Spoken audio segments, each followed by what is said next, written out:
What is up, my beautiful people? Hope you're having a wonderful day.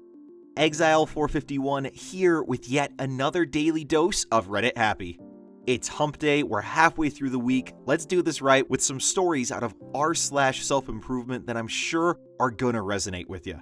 So sit back, relax, and enjoy the video. Our first story is from user Smashville1316. A manga is driving you to improve yourself? Yes. The manga I read is called Koe no Katachi, or A Silent Voice. It has a very impressive movie adaptation with incredible reviews, but I want to kind of touch upon the main topics I picked up and how I grew to understand myself. A long-winded post.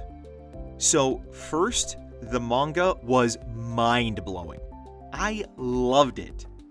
It was so well written, the drawings are fantastic, and the emotions on the characters' faces are so well portrayed in ink. But beyond that is a very deep meaning in the story. For a more in-depth look at the actual movie or manga, and the details on which I drew my points, please go watch it/read it. The movie is on Netflix, just saying. I'm actually tearing up a little, as it has still shaken me, but at first, I believed the main theme was atonement. I won't spoil the movie or manga, but our main character does some things that eventually lead to self-loathing, self-hatred, and at one point, he decides to end his life. However, a certain event occurs and he does not follow through. I believed he was trying through the entire manga to atone for his sins, to make the subject of his sins feel better. He almost develops a codependent personality at times, trying so hard to make others feel better about themselves and almost neglecting himself. But looking further, near the end, I've been searching for the right word. It's about forgiveness. Forgiving yourself and forgiving your past self and your actions. This realization made me want to bawl my eyes out. I am just like Ishida, the main character. I did some terrible things, and hurt my family as a result, and for a long time, I blocked out the world. I only existed to eat, sleep, go to school, and barely converse. I was a wreck. I didn't want to do anything. People became blurry as I never cared to remember their faces. I had little to no real friends. I didn't really identify why I was so down. My self-esteem was non-existent. Whenever I saw myself do something, that voice would show up. You don't deserve this. You are so terrible. How can you even think of deserving nice things? I thoroughly hated myself. Through and through. This subsided slightly after high school, particularly while joining the Marines, but it is still there. I can feel it. I only put it in a jar and hid it away. It's beginning to come out to play now. Having problems starting relationships, having very few actual friends, and subconsciously telling myself, I'm no good. It comes out as indecisiveness, fear of the unknown, fear of mistakes, the fear of letting people down. My self-loathing became so much of my personality that I never even notice it's happening. Now, I slept on this manga. I usually wait until after the whole fad has settled down to see what people really think, and it got many good reviews. So screw it. Let's find out what was so special. What I found for myself was an example of what it means to forgive. The ones I hurt already have, and they have their own problems dealing with the situation and may feel that way for themselves. But I have been so scared. Scared to open up, to cry about it, to expose those wounds and say to myself that it's okay. I forgive me. I think I've finally come across what I need to do. As much as I am afraid, I need to open the old wounds I created and try to forgive myself.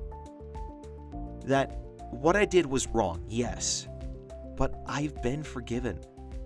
And it's okay. The ones I feel I need to atone with have already forgiven me, but it's meaningless if I don't do that for myself. No one can make me forgive me for what I've done. I need to do that for myself. And figure out how to pick up the pieces and rebuild myself and unearth the self-loathing and self-hatred I've held inside for all these years. This is why I have trouble letting love in. I have none to give. No love for myself, in turn leaving nothing to share. So, this is my first real step. It's so wild to me that a manga I decided to read because someone recommended it to me a year or so ago would completely change everything. I finally found a character that I resonate with. The author has her own problems with her darker side and felt she needed to write a story to accompany that for those of us who deal with it. Art is such an incredible medium for emotion. It is so potent and impactful that being driven to finishing 62 chapters of a manga in a single day literally changed my outlook on my steps forward and what I need to do for myself. Wow, OP, that is... that's heavy. I'm sorry that you've gone through so much in your life that's led you to be where you're at right now. Those kind of feelings often come with a lot of trauma and reasons to believe that you're not worth anything, that you aren't worthy of love or anything like that. Even though you've already stated it, and you've probably heard this from many people out there trying to help, you are indeed worthy of love. You are indeed worthy of being okay with who you are. Everyone makes mistakes. I mean, freak, I have made serious mistakes with ramifications that will last the rest of my life. It's difficult to forgive yourself from something like that. But it really is amazing how even sometimes the smallest thing can have the most profound impact when it comes to helping us change who we are. For you, it was a manga. For some people, it's a book or a movie or a dog. For one person in particular that I'm thinking of, it was a video on this channel, and they've reached out to me and let me know. Change can happen, and you are indeed deserving of the nice things in life. You don't have to let that inner voice, that inner demon win. At your core, I'm sure you're a good person. You're just fallible like the rest of us. No one is perfect. It sounds like this manga has had a profound impact on helping you get to a better place, and I'm really grateful for that. Wherever you're at right now, I truly do wish you the best, and do please post in the future about your progress and your journey. I would love to hear more about where you are now and how things have gone for you. Our next story is from user GameStartCancel. But first, if you're enjoying the video, make sure to hit that like button and subscribe so you can get more of your daily dose of Reddit Happy. Those who persist will not always succeed, but those who succeed will always persist. We all wish to become successful. So did I. But the path to greatness looked like a pain in the butt. Waking up at 5 a.m., eating healthy, exercising, spending all of your time working. All this for what? Money? A piece of paper called a degree? I had more fun playing games. Why? Becoming great in games was fun. At the age of 15, you can create your own character and be whoever you want to be.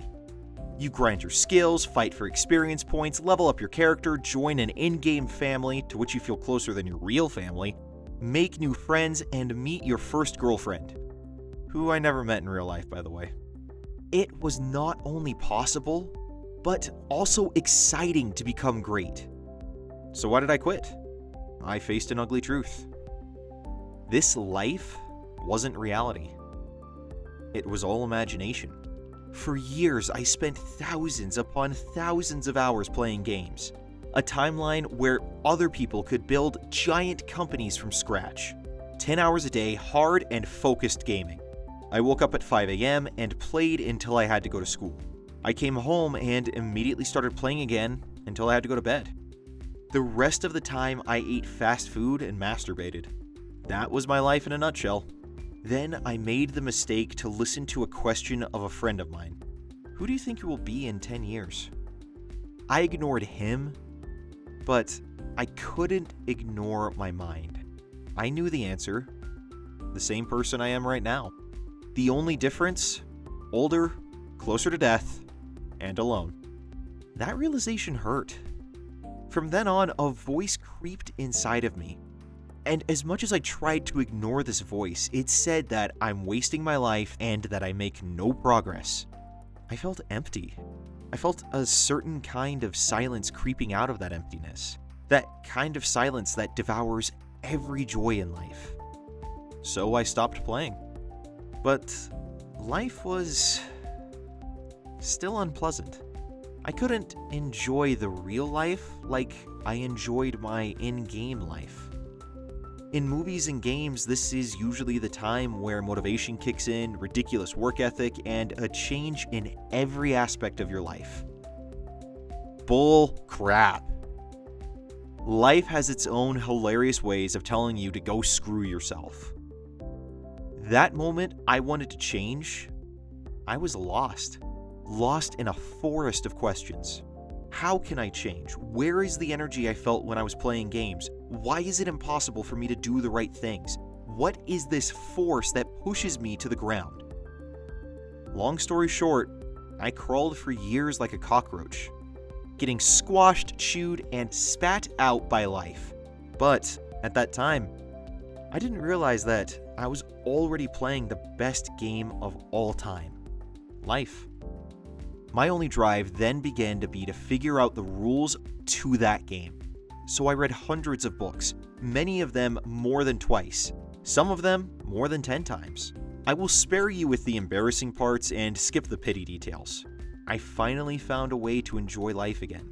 Not because of results, success, or other external events, but because the books I read gave me a whole new perspective on life. The solutions that worked for me will most probably not work for you. I'll admit that. But please remember the most important rule of life. Those who persist will not always succeed, but those who succeed will always persist. I promise you that you will find a way to enjoy life again, as long as you persist and as long as you don't give in to suffering. Well, OP, this is actually the second post of yours I've shared this week. You're a very prolific writer, and I really enjoy reading what you put up there. But you're absolutely right. At the end of your life, who cares how many max-level World of Warcraft characters you had? No one's going to remember that. What they'll remember is the time that you didn't spend with other people. All the times that you blew others off because the game was more important. What they'll remember is everything that you could have done with your life that you threw away. Your example is a great one of just reminding people that it is all a matter of what we put as priorities in terms of what is genuinely going to make us happy. I really appreciate your story, and please do keep posting because I really love reading what you put up there. Thank you so much for this, and I really wish you the best with wherever you're at right now. That was r/self-improvement, and if you want more of these uplifting stories to inspire you to improve yourself as well, then go ahead and click the playlist link in the description below. Now you guys go out there, have a great day. I will see you all tomorrow. Until then, I'm Exile451. Stay beautiful, people.